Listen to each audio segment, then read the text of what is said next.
A hiccup of some kind. But it looks like we are back to normal, and our lounge is now full.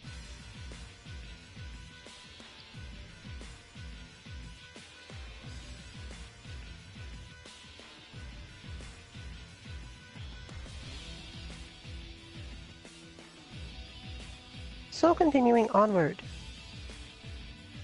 You missed a relatively quick Ayane versus Mai fight.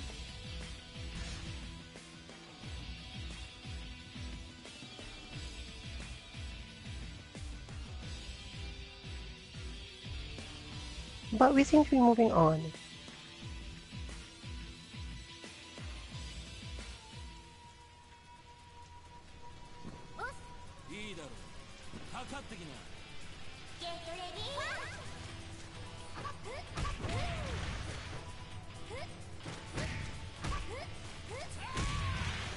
While Johnny is not necessarily a Rekka character per se, he does have some of the weaker ones. He also has some of the harder to riff punish kind. In other words, he's relatively strong if he hits one hit at a time and does not always follow it up.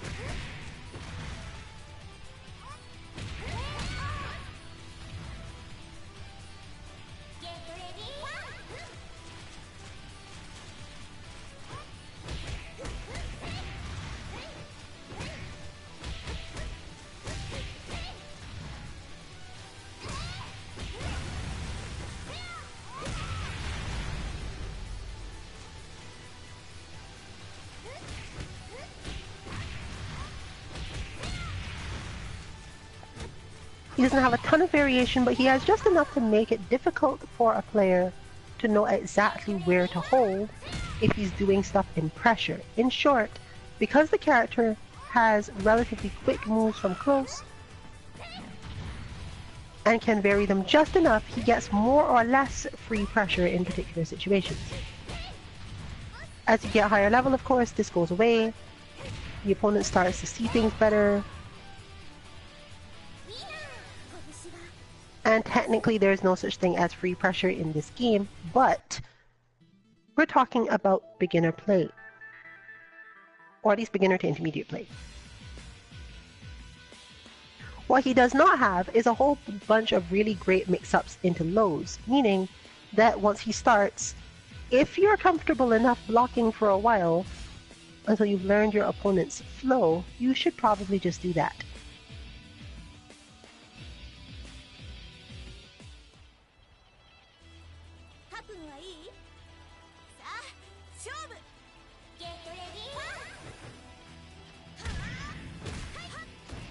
Oh, yet another mirror. Very well then.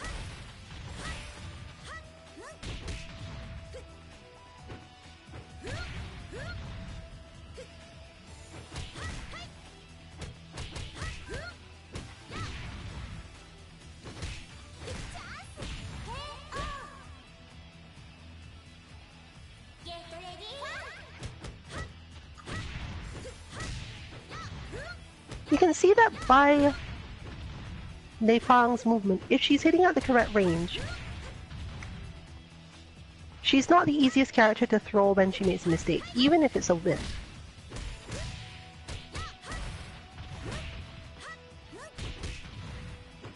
However, she is really good at getting quickly into throw range on offense on an opponent who thinks that it's going to go a different way.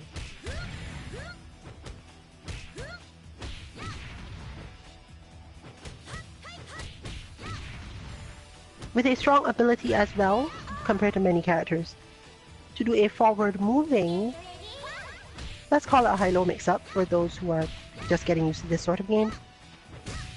It's rather, you must either block it mid or block it low. She does have quite a few of these, and even though they don't necessarily do too much damage, they help her take control of the match fairly well. Meaning that she can be reasonably confident that the opponent will be in a particular state if she's conditioned them to defend a certain way.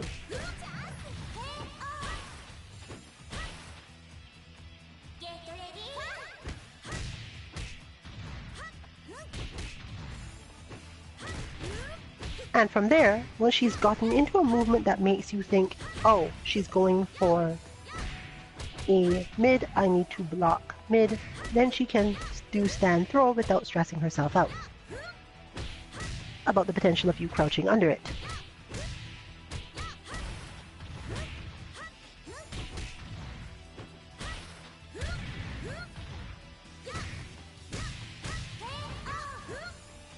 At the beginner level, there really isn't a quote-unquote real response to this. There's just nothing, there's no trick, there's no special method of avoiding the situation. That's just it. She can do this.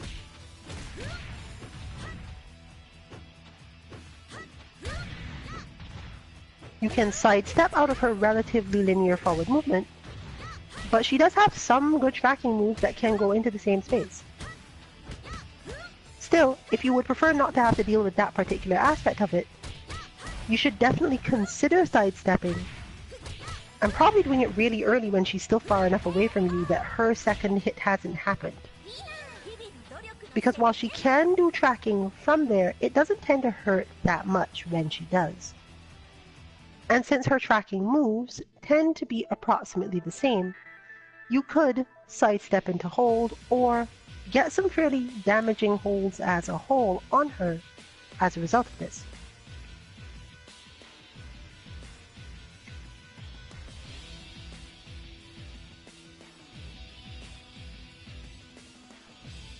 Still, I wouldn't call it a great approach to take.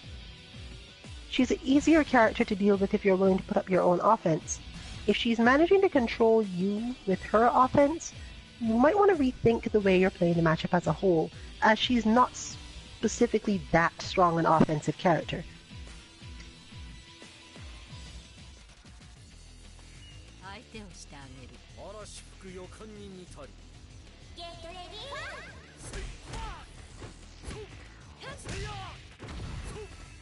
Hayabusa poses problems to Rachel because he has really long range for a character of his type. His tracking is also decent, though not phenomenally good.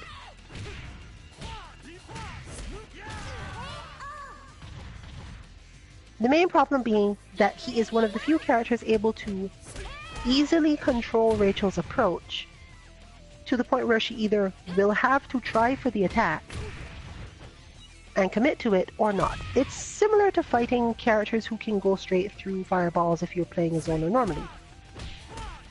We're talking people who can go through them on reaction. You can think like Lara from Street Fighter V. You just don't want to throw it at a particular space, except that he has this ability all the time.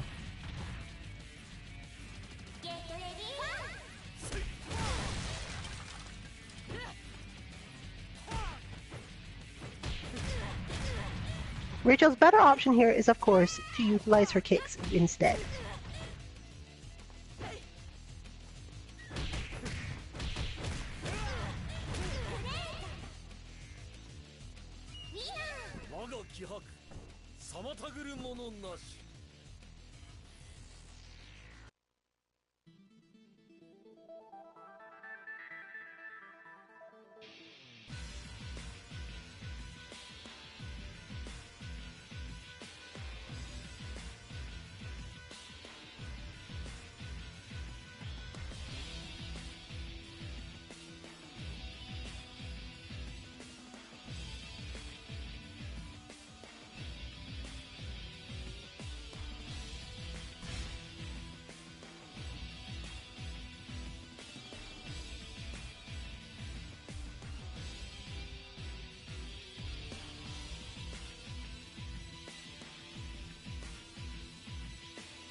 I have a standard downside to playing those who stays on lobbies. AFK people.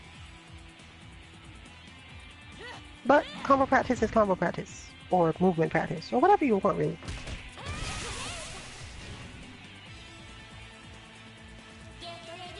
The problem being, of course, that it's impossible to lose to them, but given that we are in charge of this, it's fairly easy to deal with that for after this patch.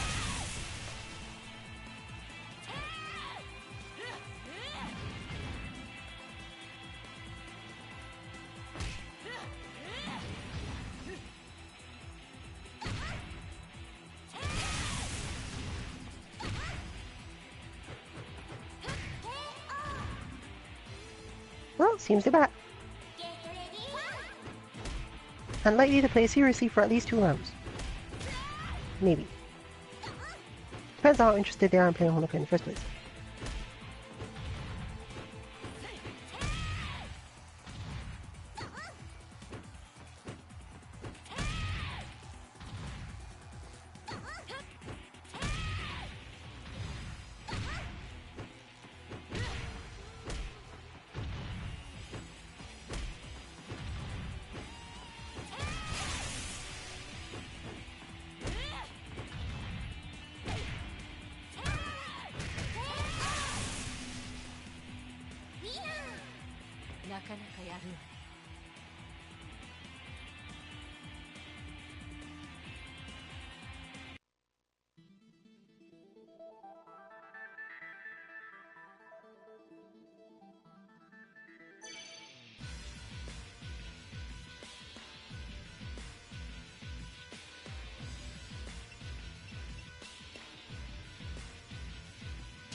Yeah!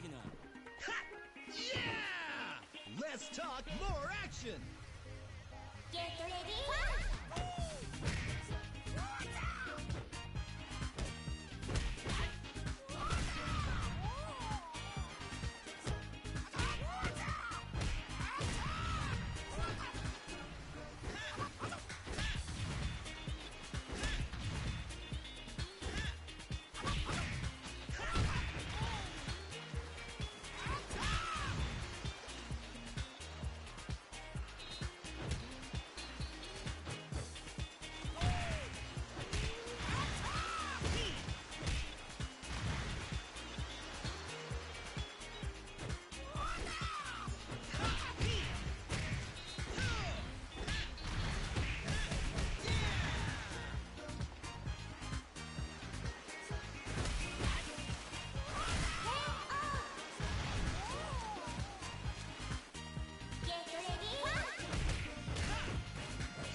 since they lost both previous fights and seem to want to keep fighting. It looks like they're throwing these matches.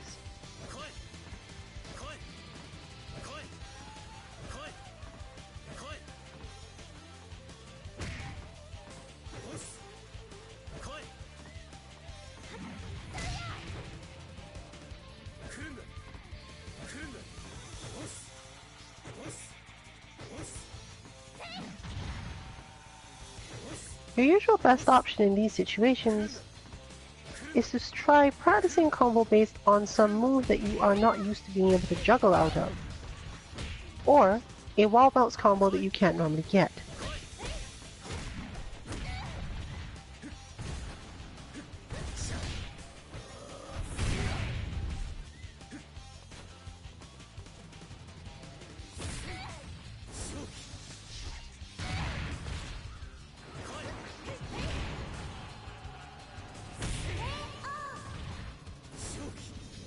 I wonder if that was intentional. 勝つことそれが俺の野生だ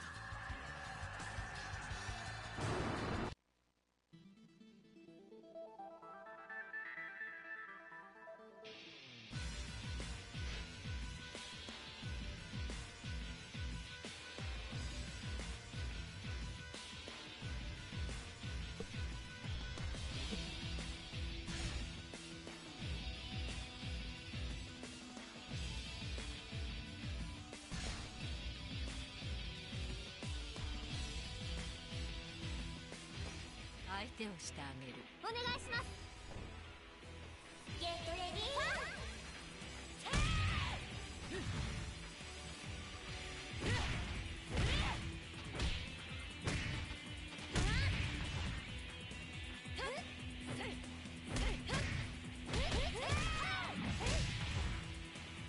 Since Rachel and Hitomi have more or less the same mid-range game plan,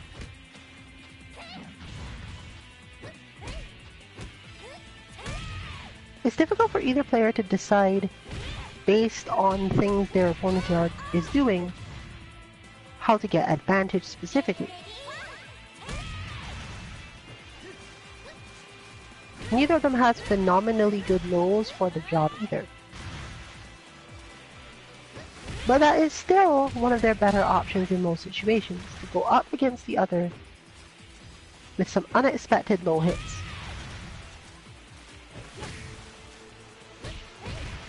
Within everything else that they're normally trying to do.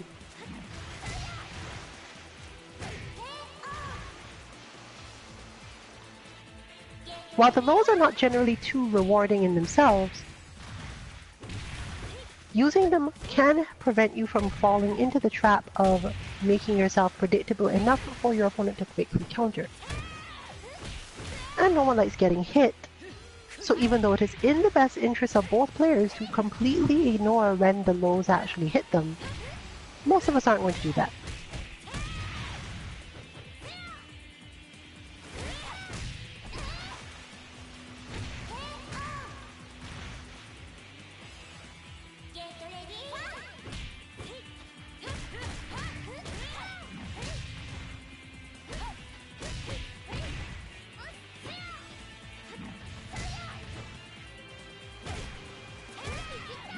Hitomi's combos off her lows are slightly better than Rachel's, but Rachel can get into position to throw after her lows more quickly, meaning that defense becomes even more difficult from Hitomi's side.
Since Honoka does not extend herself forward for most of her moves, it makes it a little trickier for Rachel to grab her in many situations.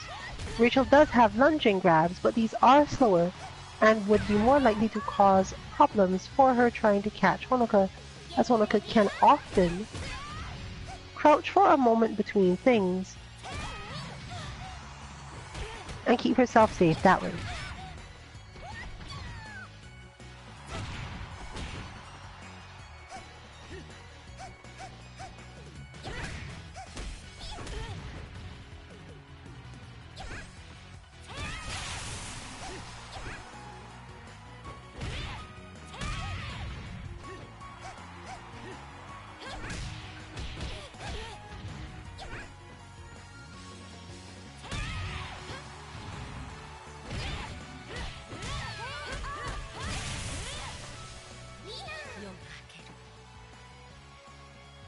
Never forget, you can always uppercut on other people's makeup.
One important thing to understand about fighting Leipong that is super hard to get used to at first is that the character will strike from places where she will not hit you, meaning that defense can sometimes, on her first hit, be unnecessary entirely.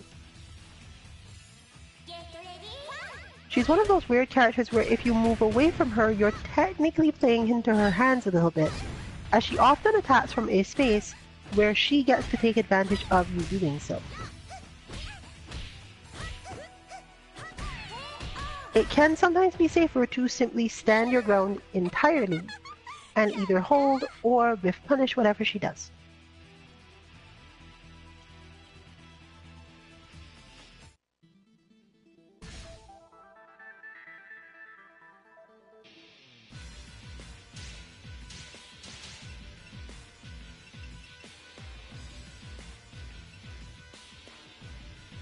While the character can move to better positions where she can keep those strikes up, she doesn't have particularly good pressure outright.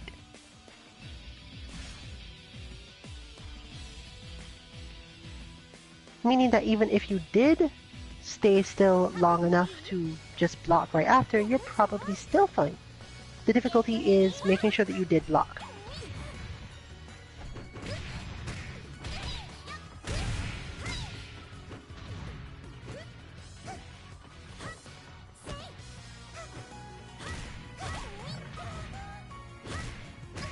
In short, if Mei Fang is really far away from you and you're used to her ranges, if you think an attack is coming, don't move.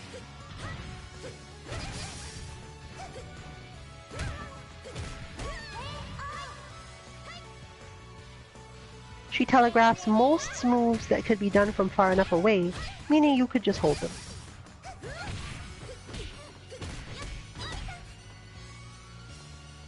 But again, remember that for Honoka, you often have to go for the throw or a specific type of slower move, since her quick strikes will usually get held.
Well, looks like this is our last match of the night, having an equal length to our standard Tuesday train.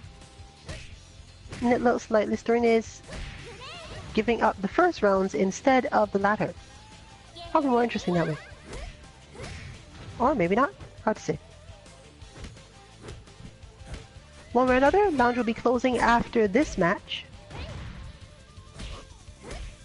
Or, depending on who's left in it, staying open for those people, as, given that I'm now in charge of it, us leaving does not cause anything to change. It lets the lounge proceed either one way or the other.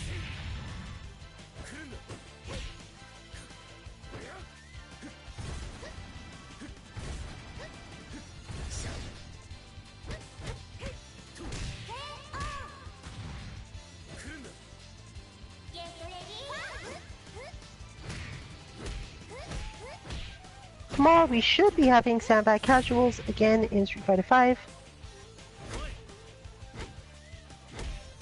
As we've determined that our open mic content is probably not the best thing in our current flow.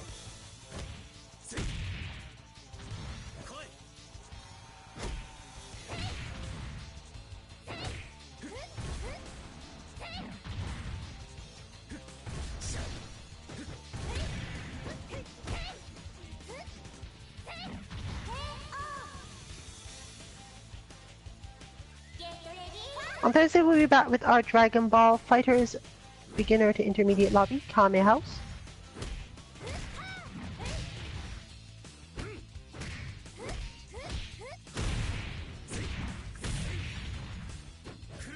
Not so much a checkup on bots, as we did not get them quote-unquote installed on as many people as we needed over the week.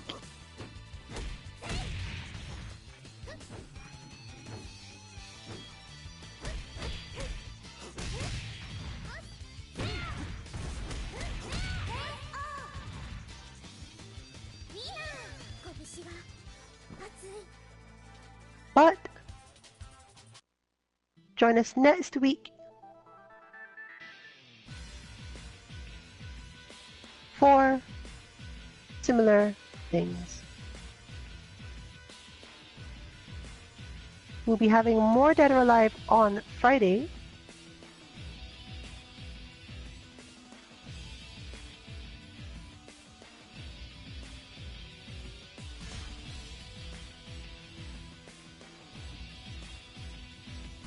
And on next Monday, we will be back to our Mishmashing Lounge for Street Fighter V.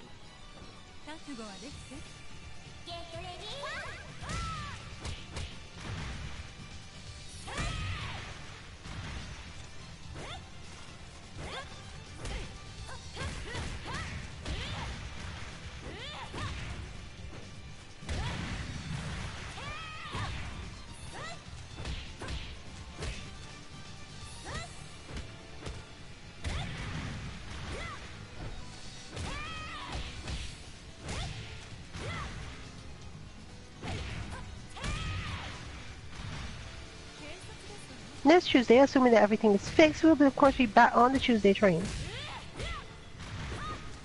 Possibly with some new characters to look at.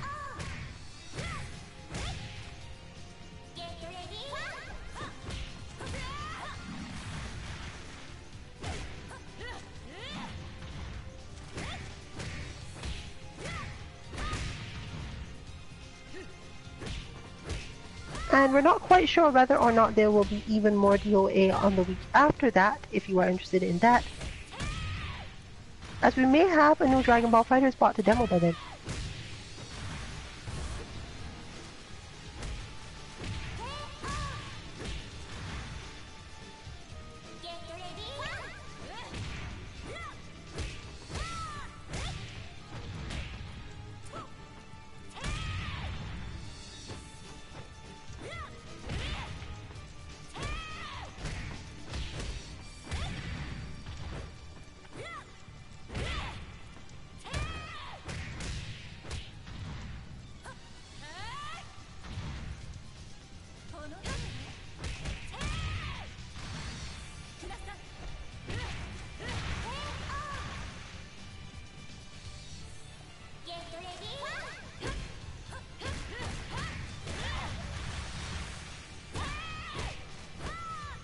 As it's likely that our Helena will be more or less throwing the match fairly soon, we'll just cut this stream short here to cut with our usual timeline. So despite the fact that it will cut out mid-fight, you can know that we had no further problems, and you should be able to join us on Friday for more Dead or Alive Lounge. This has been Rillian for Team 2MK. Good night, everyone.